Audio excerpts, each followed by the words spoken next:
So this week we are answering bonus question 2, part A, express the string tension T as a function of the masses and angles.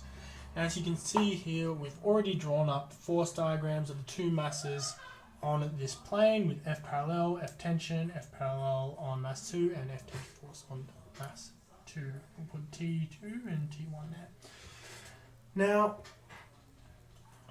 I'm going to assume, for the sake of the direction of my equation vectors and whatnot, that the mass is accelerating down this way. You can assume that it goes the other way, or you can assume that it's you can assume it's going either way. It won't affect the end equation that we will get. So from this, my equation 1 will end up being T1, positive T1, because as it's accelerating that way, the tension force is in the direction of the positive acceleration, so it's positive, minus m1g sine alpha. So that is, it's a negative because it's resisting the force, so it's going in the opposite direction. The parallel force is m1g sine theta. It's equal to m1a, so the force. My equation 2 is this time positive m2g sine beta. Positive because parallel force on mass 2 is going with the acceleration downwards,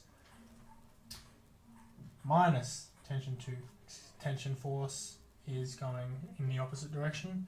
It's equal to m2a. So we want an equation for T as a function of the masses and angles. So in both of these we have an acceleration, and we don't want an acceleration in our final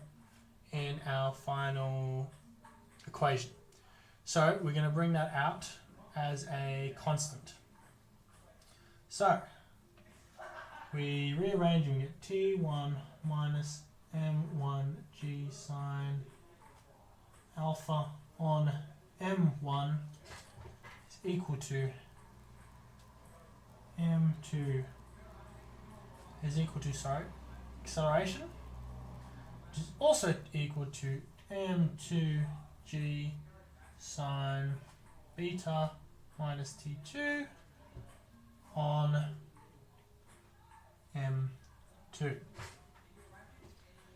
So timesing m1 to that side, m2 to this side, we get, so now we're going to start rearranging to get tension as a function of masses and the angles. So getting rid of the m1 and m2, we get T1 m2 minus m1 m2 g sine alpha is equal to m1 m2 g sine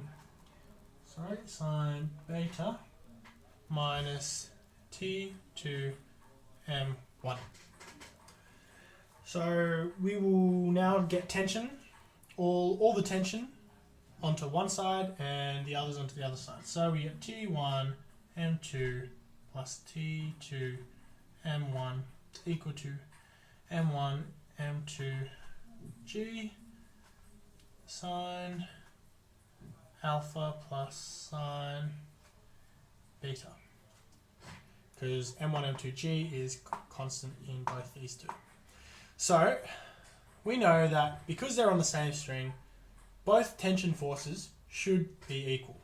So we can say T1 is equal to T2, therefore we get T outside of M, which is equal to T, T outside of M2 plus M1 equals M1 M2 G sine alpha plus sine beta. Hence we get tension is equal to M1 M2G sine alpha plus sine beta M1 plus M2. So that is our tension equation as a function of the masses and angles that was asked of us. So from here we can see that tension is directly proportional to the product of masses times gravity times by both the so the sines of both the angles, inversely proportional to the sum of masses. Alright, let's get on to part 2. So part 2 asks us to determine a condition for which the masses are at rest or in uniform motion. So if the masses are at rest, we'll just take it as that they are at rest. We know that this parallel force right here will be equal to this parallel force on this. So the two parallel forces are equal, and that means that they won't move because they are now in equilibrium with each other, because the sum of the two forces will equal 0. So that acceleration will not equal. There will be no acceleration, they'll be stationary. So we can write the equation m1 g sine alpha equal to m2 g sine beta. G is constant, we can remove that. So we get m1 sine alpha is equal to m2 sine beta. Or if we want a ratio, m1 on m2 is equal to sine beta. So when the ratio of masses, mass 1 versus m2, is equal to the ratio of sine B and sine A,